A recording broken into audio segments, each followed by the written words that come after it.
আল্লাহর নবী কয় পাহাড় পরিমাণ গোনা কইরা গাছির মাথার পরিমাণ একটা ফোড়া চোখের পানি উঠতে পারে।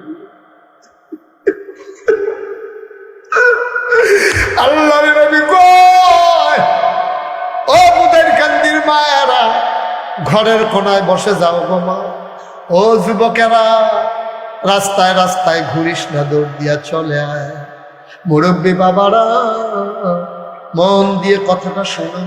আল্লাহর নবী কয় পাহাড় পরিমাণ গোনা তোমার জমা হয়ে গেছে। নাজাইশের হুজুরের ওয়াজ না তোমার মনটা অহন নরম, তুমি মনে মনে চিন্তা করতেছ করলাম কি। এখন তুমি বইয়া মাথাটা নোয়াইয়া মাছির মাথার পরিমাণ একটা ফোড়া চোখের পানি ছাড়ছো। চোখের পানিটা চোখের কোনাতে নাকের মাঝামাঝি আইছে, কখনো গান ভাইয়া পড়ছে না। আল্লাহর নবী কয় ওই পাহাড় পরিমাণ গোনা নেই আমার আল্লাহ তাবারক ওয়া তাআলা একটা সেকেন্ডের ভিতরে মাফ করে দেবে। পাঞ্চারামপুরে আমি অনেক গ্রামে এসেছি, কিন্তু এই গ্রামটিতে আমার আর কখনো আসা হয়ে ওঠেনি। এটাই আমার জীবনের প্রথম আসা। আমার বন্ধুবর, আমার অভিন্ন হৃদয়াংশ জনাব মোহাম্মদ কামাল উদ্দিন ভুইয়া, সে আমার কোনোভাবেই আসার সুযোগ ছিল না। বন্ধুত্বের টানেই মূলত ছুটে আসে। কোনোভাবেই আমি খুব ব্যস্ত মানুষ, আপনারা জানেন, প্রোগ্রামগুলো আমার হয়ে যায় একটু আগে।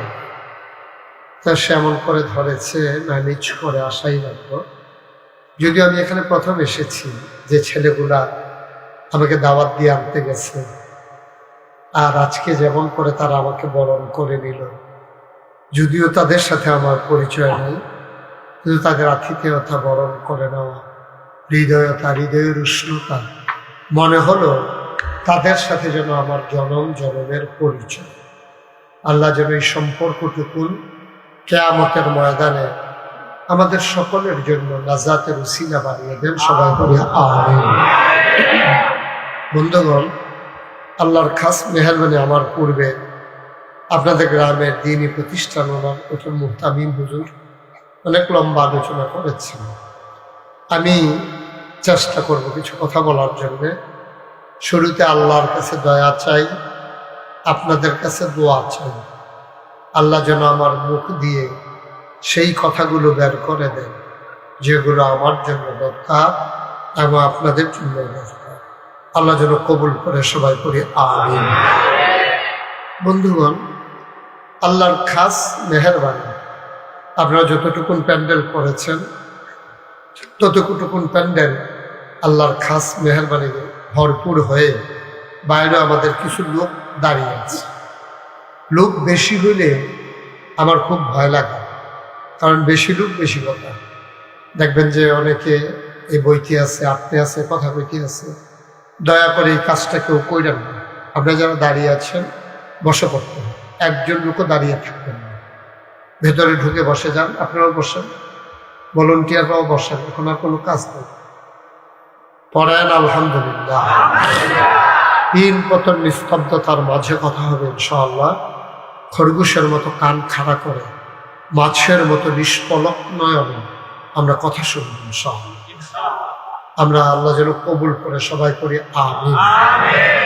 বন্ধুগণ, আল্লাহ তাবারক ওয়া তাআলা মানুষ যখন বানালেন, তিনি যখন ঘোষণা দিয়েছিলেন ইন্নী জাইলুন ফিল আরদি খলিফা, আমি একটা কওম, আমি একটা সম্প্রদায়, আমি মানুষ বানাতে চাই। ফেরেশতারা সেদিন না করেছিল মানুষ বানানোর জন্য। আল্লাহ তখন ঘোষণা দিয়ে দিলেন ইন্নী আ'লামু মা লা তা'লামুন, আমি যা জানি তোমরা তা জানো না, সুতরাং মানুষ বানানোর দরকার আছে। আল্লাহ আদর করে মানুষ বানানো। একটা মানুষ জাহান্নামে যাক, এটা আল্লাহ চান। আল্লাহর কোনো লাভ নেই। আমরা জাহান্নামে গেলে আমাদের আল্লাহর কোনো লাভ নেই। আমরা যারা আছি এখানে, আমরা কি সবাই জান্নাতে যেতে চাই? সামনের তারা চায়, মঞ্চের তারা অনেকে চায় না। তারা মনে করছে এই নিচের তারা যখন যাইব ডলার লোক ফ্রিতে দেখবি ঘুরেন থেকে নিচে ঘুরে লাভ বুঝি কথাই নিয়ে জান্নাতে যাইতে সবাই চান? নামা তো আমরা যাইতাম চাই আল্লাহ। এই মেম্বারশিপ ঘুরে বসে, আপনি যে মেম্বার এটা আমি খবর পেয়ে গেছি, ঘুরে ঘুরে ঘুরে বসে, আমার দিকে ঘুরে বসে। আমিন কর, জোরে কর, আর জোরে। যেই কথাটা বলতেছিলাম, আমরা জান্নাতে যেতে চাই, আল্লাহ জান্নাতে নিতে চায়, সমস্যা কি? তাহলে সবাই মিলে জান্নাতে চলে যাওয়ার কথা। আল্লাহ নিতে চায়, আমরা যাইতাম চাই, কোনো ফাঁক তো না। হ্যালো, কোনো ফাঁক আছে? আমরা টেনশনটা কোন জায়গায়? টেনশনটা হলো এক জায়গায়। আপনি যাইবেন রূপসদি, উইটটা বসেন হোমনার গাড়িতে। তো হোমনার গাড়িতে করে কি রূপসদি যাওন যায়? কথা বলে যাওন যায়? হোমনার গাড়িতে করে যেমন করে রূপসদি যাওয়া যায় না, জাহান্নামের গাড়িতে চইরা জান্নাতে যাওয়া যায় না। ঠিক না?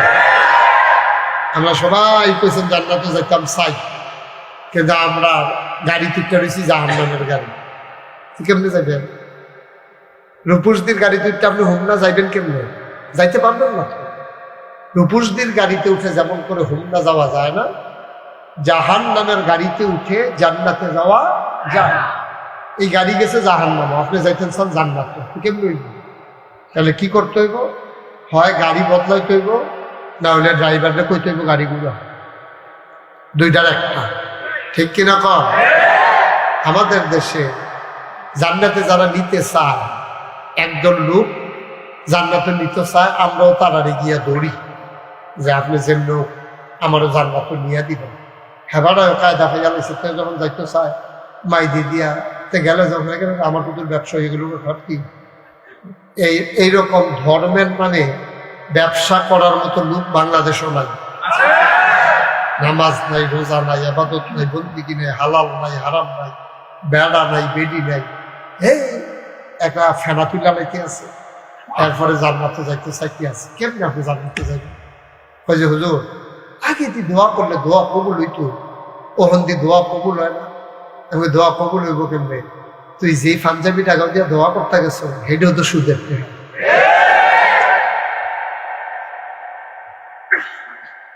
তুমি যে টুপিটা মাথার দিছো, হেঁটেও তো সুদের। লুঙ্গি যেটা কিনছো, এটাও সুদের। যেটি খাইয়া শরীরটা বানাইছো, হেঁটে আরো সুদের।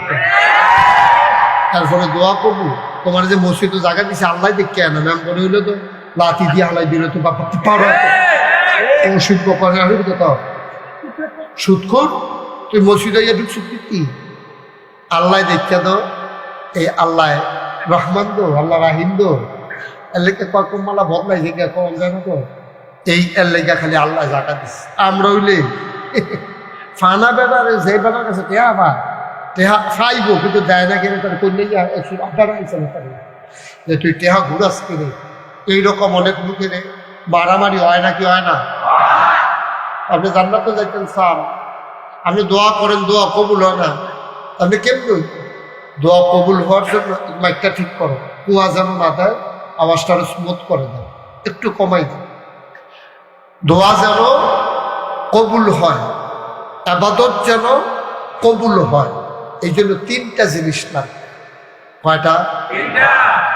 সবাই আওয়াজ করে কইয়া, হ্যাঁ কয়টা? যেই আবাদতের ভিতরে এই তিনটা জিনিস নাই, এই আবাদত আপনি কইরা ফেনা তুলে লাইতে পারবেন, কফালো দাগ হালাইতে পারবেন, আডু কর হালাইতে পারবেন, দোতাল্লার মসজিদ নিচের তারা বেড়ে রড দেখাইতে পারবেন। কুমুর করে সাজদাত গেছে, আডুর বাড়িয়ে নিচের বেলা ভাল দিয়ে উঠছে, লাভ হইতো না। আপনার তিনটা জিনিস যদি আবাদতের ভিতরে না থাকে, আপনি হজ করেন, জাকাত দেন, কুরবানি দেন, নামাজ পড়েন, যত বড় বড় আবাদত আছে, সদাবাদত মঠ, যদি তিনটা জিনিস না থাকে, এক নম্বর হলো সহি নিয়ত। আপনি যেই ডে করবেন, নিয়ত আগে ঠিক করে নেবেন যে আমি কি করতে আছি, ঠিক কিনা কর?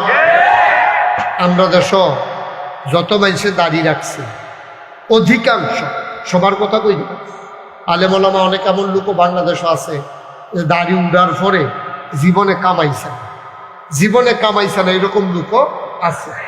আবার অনেকে কামাইতে কামাইতে এত লড়াচড়া করেন না, ডর করে। আমি কয়েকবার মঞ্চ লইয়া ঘুরে গেছিলাম না, এত লড়াচড়া করেন না। রাম মঞ্চ সাফল নেই, কেকের করে ধরে এটা নমুনা খারাপ, এটা ওসা মঞ্চ তো ছোটখাটো হইলে ফললো আচ্ছা বেশি দুঃখ পাওয়া যেত না। আর আমি ফললে যদি আমার উপরে মেম্বার পড়ে মনে করলাম আমি নাই, ঠিক আছে? সুতরাং সাবধানে। তোমরা কি ফেরি থাকবো বাচ্চা নিয়ত করে আইস? কইলাম না বইয়া লইতে দেখা মাহফিলে বই বই না, মাহফিলে আইসে দেখা এবার কয়লা আমিন কর না কেন? যেরকম আমিন।